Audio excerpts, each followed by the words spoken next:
Well, hello everyone. Welcome to week 9 of the Formula G show in season 2. This week we were in Finland for our feature race, and Helsinki was our sprint race city host. Overall, it can be quite a tricky map to play, Finland, but our seed this time, Calamity, not too bad at all. Yeah, it was doable. Not the easiest seed, probably more difficult than the comparative seed in Norway, but you know, could have been worse. Yeah, I definitely think the general locations were pretty much given relatively easily. Pinpointing, of course, always a challenge, even for the best drivers in a country like Finland, where a lot of little roads and curves make it hard to actually figure out where you might be. But let's take a look at these locations in order. Round one saw us very close to the Russian border over in the eastern part of the country, next to a very popular lake, just off of the Six Calamity. Yeah, this one was probably by far the most difficult round for all of the drivers, except for Max apparently.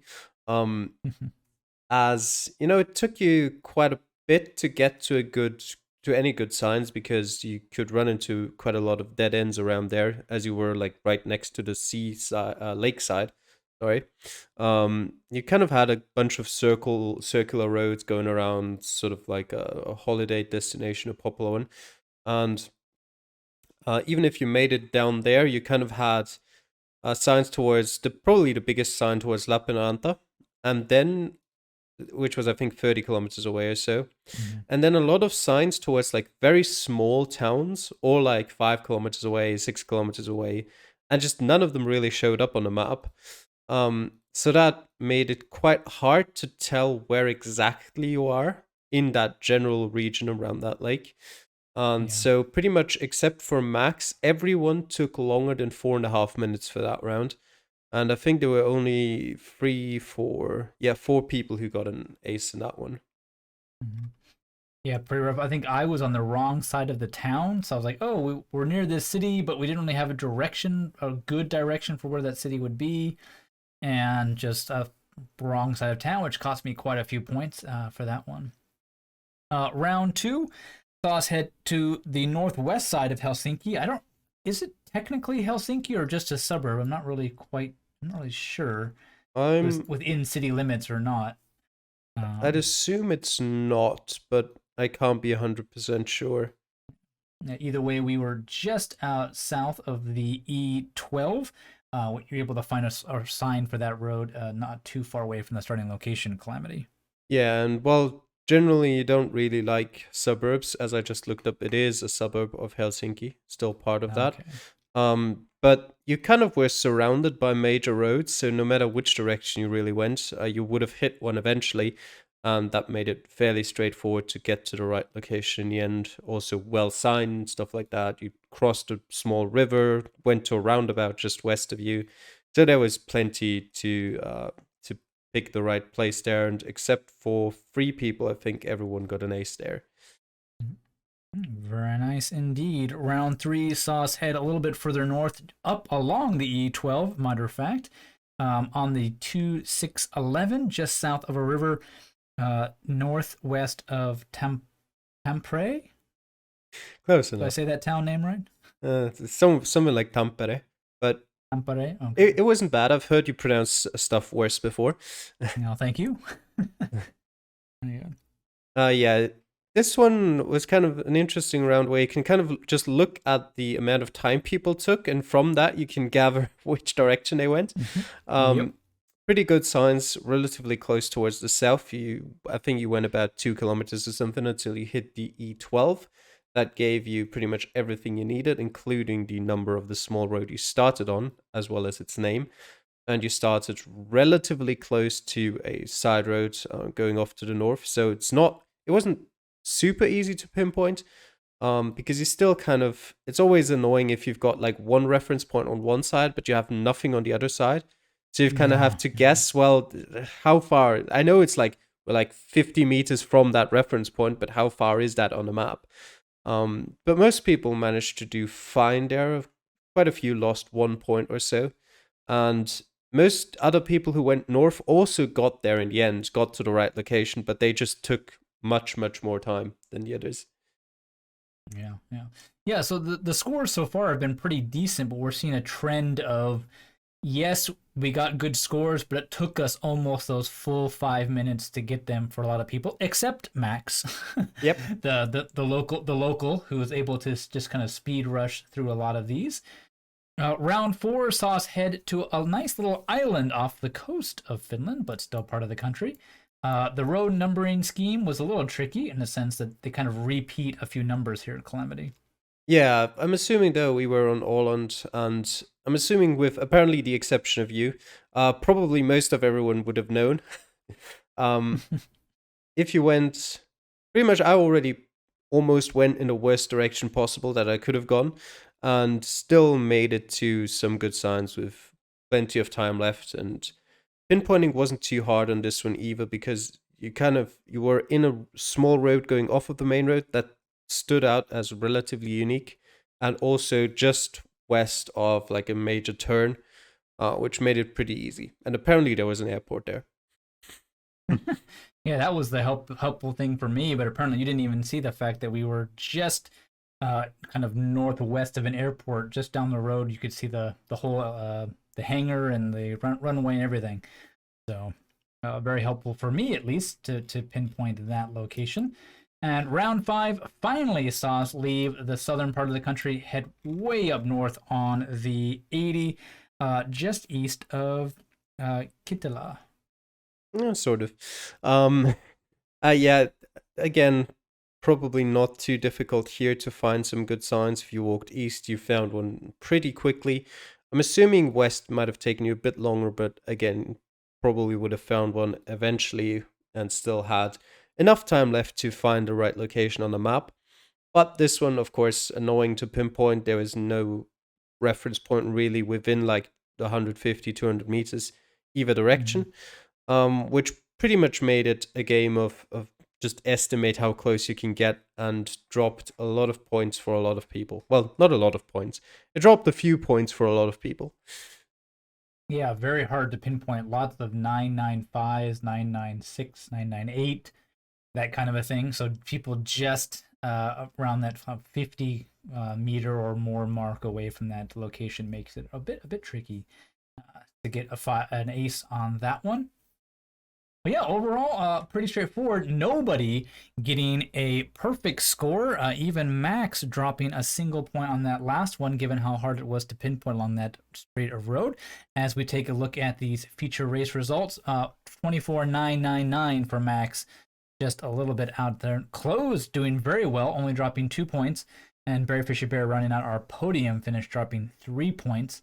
Orpheus and Orbucka both dropping 4 points apiece. And still, again, Calamity, despite the bit of a challenge that this game posed in the sense that we had no perfect scores, you still had to be pretty much 24-9 to get any points in this one. Mm-hmm. Yeah, it wasn't difficult in the sense that you had no idea where in the country you could be, but most of it was just the difficulty in pinpointing your exact location. Therefore, yeah, 24,871 you needed to get for 10th place. Yeah, just in terms of the drivers, not really the biggest surprises in who you could find at the top. If anything, Boxer in 12th is probably the biggest surprise. No points for him this week, actually. I think at least. I don't quite remember the sprint race, but we'll get to that in a minute. Apart from that, also Mr. Blue, only down in 17th. No points for him. No points for Moist Flubber either in 14th. So quite a few of the people who are up there in the championship struggling this week. The only one who really picked up any points here is Orpheus, and Max, I guess, as well, although he's a bit further behind in the fight for second place, I guess. We'll have a look at the table later to see if he's still got a chance for that one. Yeah, but despite Box's rough showing, Max picking up the slack for Nordhagen, so the team picking up quite a few points in this one for that. Yeah, let's shift over to that sprint race in Helsinki, which proved to be, well, either 4 very good rounds and a nightmare, or 5 very good rounds for almost the entire field. We'll go through the order that you had them, Calamity.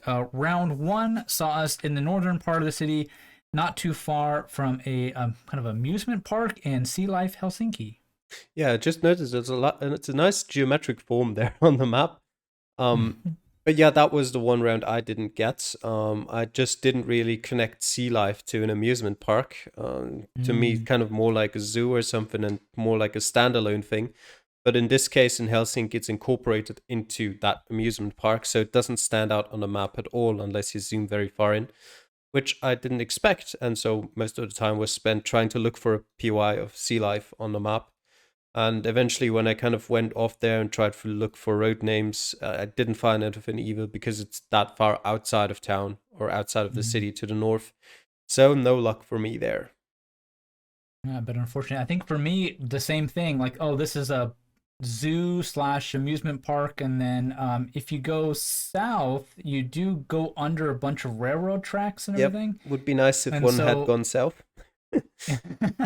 so I used that and was like, okay, well, there's big railroad tracks. If you zoom in on Helsinki, there's a pretty good north-south railroad track. Look for a road that goes underneath that, and what do you know? There's the amusement park POI that stands out pretty easily just off the tracks. And then it actually was a bit tricky to pinpoint where on the road you were, given the fact that it was kind of straight and there was nothing you could use around you. You kind of had to go, well, there's a slight curve to the south, a slight curve to the north, and kind of guess as the best you could for that one. Yeah, But yeah, going south definitely the good location, there's good path for there's this one. apparently a peacock theater right next to your starting location. I have no imagination of what that would be, but interesting. Yeah, because you're spawned like against a wall, and so Mm, like you can't really see inside. But if you go up the road a bit, like you said, you do get to the entrance of Sea Life Helsinki, which then you can kind of see. But yeah, you can't really see that theater, I don't think, from the starting location. But mm. round two was also a very interesting location, right on the coast on the E75. Probably the biggest thing here. Just go a slight bit north, and you got a huge bridge, which was very helpful for finding this location. Yeah, the bridge generally, but also just the way well, you given that you're on the water and the direction of the water, it probably the easiest round of all of them. Mhm. Yeah, pretty straightforward. Round three was the one that got me a bit tricky. We were kind of tucked away near a major park with a kind of historical observatory located in it. Just a lot of small side streets. If you managed to find your way to the bay, you did get some clues there. But unfortunately, I did not. So, I actually, I only took 56 seconds for that round, and I went west and then north. I don't remember what I actually saw what though. did you see? Yeah, I made it west and then to the southernmost of the yellow roads. But I let me didn't make it actually. to that That either. was like the furthest point I made it, and I'm assuming I must have just found road names, um, Hmm. because I don't know what else I would have looked for. But yeah, for me, and it was another relatively easy round. Um, Especially because this was one of the rounds where you can actually read the road names on the buildings. Oh, I remember this one. I got to the E75. Of course, it doesn't say the E75 on the road. It has its own little road name. Yep. And the road name that I was looking for is a it looks like it is the main road's name. But it actually is a side road that runs parallel for a little bit to the main road. And so I was like, yeah, just completely like befuddled. Like, where is this road name? It's supposed to be this big road right around the coast. I don't see it. And so I actually spent a lot of time looking at the other coastal roads in Helsinki because I it didn't appear where I thought it should be, and it just basically wasted my two and a half minutes on this one, and then just got like I think I got like 20 points or something. So because I was on the wrong end of town, but anyway, round four saw us move across town a little bit from round three, near a Museum of European Masterworks. But this was really nice for me because it was near somewhere I had spawned in a practice round of Helsinki Calamity. So practice paying off in this one. Yeah, that's nice for you. Um, yeah, I went southwest, made it to the bay, then found the Radisson Blue Seaside Hotel, which made the Yep. round fairly easy for me as well. Yeah, that's actually what I saw in my practice round. So that little crazy intersection, I was like, oh, I've seen this before, and we're just north of that. So not too bad there at all. Heading up to round number 5 saw us in front of a very interesting church built into the side of a hill, carved out of solid rock. Yeah, I was pretty sure that this would have been a place where someone who's from Helsinki or something would immediately recognize and go like, "Oh, Mm-hmm. that's there." I didn't know it, so I had to spend quite a lot of time walking around and eventually making it to the E12 again. And it took me all of my 2 minutes and 10 that I had. And like even then, towards the end, I had to really scramble for time and just try to get to the right place. And I wasn't 100% sure where I'd put my pin down, but made it there in the end. Not that there was any point considering where I finished, but anyway, yeah, probably would have been one of the easier rounds as well if you had known that church. Yeah, I actually found one Hmm. of the major roads in the area, worked my way back, but this was another location where you could read the signs, at least one of them. Hmm. And then I was like, wait a minute, there should be a church behind me. And then I looked behind me, and I'm like, yes, there is, because it's in the side of the mountain, so it doesn't stand out. And then like, oh, then the POI confirms that yes, this is the location, makes it pretty easy. But yeah, like you said, if you know Helsinki and you know the landmark, this was like a 5 second round for you Mm. where you just zoomed in and said, yep, we're right here for this one.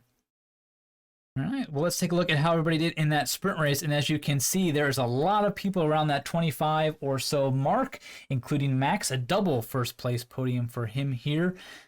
Jack is kind of sneaking in to the top 5 amongst a bunch of other Scandinavians. So good, well done for him there. Everybody else, so you can see the big drop off after about 23.5 or so that goes straight down around that 20,000 point mark. Obviously, one round getting a lot of people. I think what's interesting to mention though is it wasn't the same round for everybody, Calamity. It was very diverse. Yeah, I mean, I wouldn't know as I didn't play the other seeds, but if you say so, Oh, yeah. sorry. Yeah, I had to go through and collate all this data, and so I was looking at it. I was like, well, is one of these the tricky one? And no, like your round that you messed up was not the round I messed up. Mm. Laban Greb's round was not the same one. Mr. Blue's round was not the same one. So it was at least 3 rounds I think that I noticed caught everybody. And Mm. it's just I think if you went the right way on a couple rounds, you could find it, and if you didn't, it made it a lot harder, Mm. especially as you got less and less time towards the top of that sprint race order. That seemed to be a little bit challenging to people. But yeah, I think it was round 1 for you, round 3 and round 4 might have been it. I think 5 with the pinpointable POI as well as the coast location in 2 were not the biggest stumbling blocks for Mm. people here. But again, like you said, if you went the wrong way in the first round, got lost in the city in the third or fourth round in terms of the order you had them in, at least, Mm. that did throw you off for this one. Boxa did pick up a few points, Yep. ninth 2. in there. Got 2, so he didn't get completely skunked this week, but way down the table for him, unfortunately, for that. But yeah, anything else here from the sprint race that stood out to you? Well, you say unfortunately. He was already pretty much guaranteed to win it, and actually, he needed, I think, if I remember rightly, he needed exactly 2 points to guarantee his championship. So he got those. I mean, There you go. it was pretty much guaranteed that he'd win it anyway, because like his closest competitor would have needed to win all 4 races and also get the fastest 25K in both of the feature races, which is just not a thing that actually happens. And therefore, yeah, pretty much that. But other than that, Steal the Snick for a change. He's getting some points again. It's been a while for him, I think, since the last time he was in the top 10. M. Wickham, great 5th place there for him. That might have even been his highest finish. Yep. Definitely. Definitely this season, maybe even including last season. I'm not 100% sure on that, though. Yeah, good points here compared to the feature race for some of the players further up. Moist Flubber getting some good points there. Jack, Max again. Max winning both races definitely boosts his standing quite a bit. Other than that, yeah, Mr. Blue just a pretty terrible week for him. With I think it was 17th and 18th. You also must have made a few mistakes with the distances because apparently for you, Max is ahead of Jack, but the distances are the wrong way around or something. And also it says 1.7 kilometers for closed in 20th, which can't be because, well, he wouldn't be that close in theory if, you know. Yeah, that's the problem with yeah, 1.7. I can tell I'm looking at the closest 3.5 kilometers away. I don't know what the situation with Max and Jack is. Yeah, I don't know. Maybe there was some mathematical errors going on around here, but you said who was the other one that was weird? Uh, And Close is fine now. He's like 3.5, but I mean it doesn't matter for him really. It's yeah, Max and Jack. That's the interesting yeah, part. the distances are back around. I think it might have been based on time that it sorted it. Because the Yeah. problem is the tiebreaker is distance. So if Yeah, it the problem is sorted it when I wrong, auto sort when I sort the times it did it by time, not by distance. So we might have to go correct that in a bit. So it looks like Jack did get the win. yeah, apparently. So whoops. Yeah, that's Sheets automatically sorting things for you and you thinking it looks good. But then things get switched around. So let me I'll fix that and it'll be reflected in the official standings next week when we take a look at our final week for there. But just a minor switch in first and second, but a pretty important one. Sorry, Jack, to take away your thunder there for Max. Max getting second place instead. So actually doing really good job picking off first from all his other Scandinavian opponents. So Yep. very nice. Nice. Well, it wouldn't be a show without a little minor error like that, would it? Yeah, it's just the Always something usual. with the math. Yeah, just the usual for that. But and as we take a look at our actual driver standings for the week, this will obviously reflect a little bit differently from that, given that Max did not get a double first place, but he still, with his win and a second place nonetheless, puts him in a very solid third place above Mr. Blue.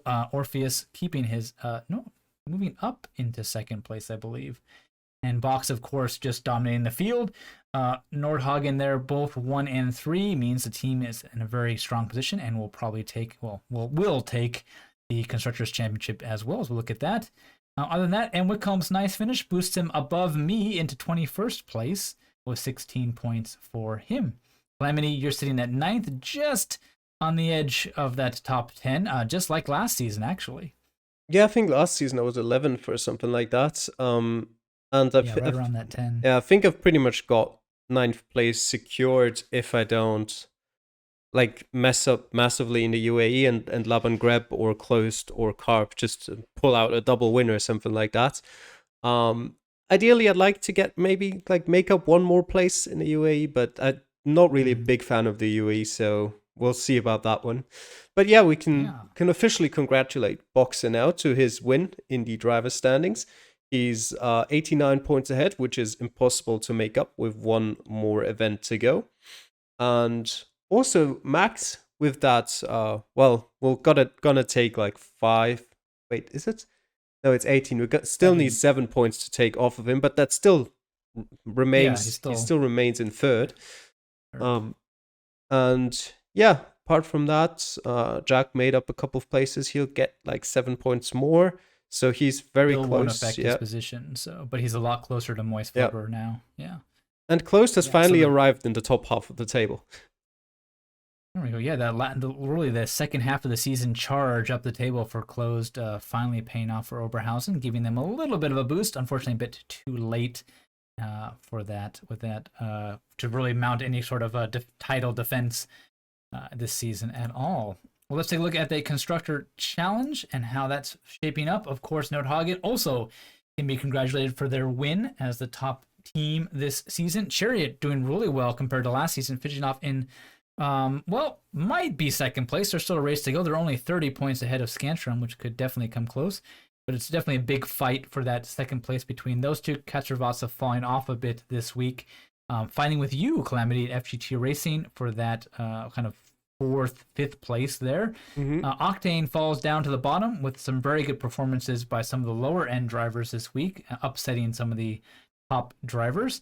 Opava and Lancaster getting a few points. They're also fighting for that kind of next to last spot as well. Yeah, it's kind of funny how it turned out pretty much the same way as last season in the bottom, where we've got sort of three teams fighting for last, second last, and third last. Yeah, pretty close still in sort of the midfield from Kasarevatsa all the way down to Orient. You could still see some change ups there. And yeah, as you said, at Nordhagen completely run away with it. Probably going to finish with over 400 points after the season. And yeah, Chariot Scanström could still be close if Scanström perform well in the UAE. But yeah, will be interesting to see mainly for the midfield battle on the last event. Yeah, just for reference, Oberhausen won last season after 10 weeks with 366 points. Scantron was in second with 292. It looks like Scantron won't quite be able to reach that level this season, but Nordhagen already surpassing by 30 points Oberhausen's total, and they still have a week to go, Clemmy. So a really, really good season from them here. Octane was finished third and all the way down to the bottom this season. Steelers Nick really having a hard time maintaining any points, and despite my meager contributions, not really going to carry a team at all on my own with this one. But Katsurvasa also was in the top four, and they're looking to be about in the same position. But outside of Nordhagen, the point totals are much lower this season, mainly because we've got two new teams which have claimed a lot of points. We can see that Orient 106 and Cape 135. So all those points going to those two new teams have dropped the points overall, but Nordhagen still outshining everybody by far in the Constructor Challenge. Well, we've got one more week to go, and it is a interesting one for sure. We are in the UAE with Dubai as our sprint race host city. Yeah, Calamity, this area not too hard to pick out in a world map, stands out quite distinctly, but within it can be quite a challenge. As you can see, the average score only 8,774 points. Yep. I think the UAE in and of itself is not too difficult. I think the main issue will generally be pinpointing, because especially in like the middle of the country, there's just lots of long straight roads that connect the western coast to the eastern coast. And I think that's where most points will be lost. Generally, you find quite a lot of good signs in the UAE that at least tell you road numbers and stuff like that. So I don't think we'll see a lot of points lost, but as we had in Finland, maybe you'll still need about 24.8, 24.7 maybe to get some points. And Dubai, I kind of have no idea what to expect from Dubai. I'm kind of expecting pinpointing hell, because you don't have a lot of street names in Dubai. You have lots and lots of areas where you've just got so many roads and they all look the same. And I don't know yet if you can really see a lot of those districts or stuff like that on any sort of signs. So that might be tough. But I think the most important part here for Dubai will be how much time do we have. I think that will decide whether it'll be a hell of a map or whether it'll be just sort of doable. Yeah, because Dubai is kind of like a purpose-built city. So, like, you think that suburbs are horrible. Well, Dubai was built to be like a suburb city with no downtown. There are some pretty business districts and whatnot, especially around some of the famous landmarks.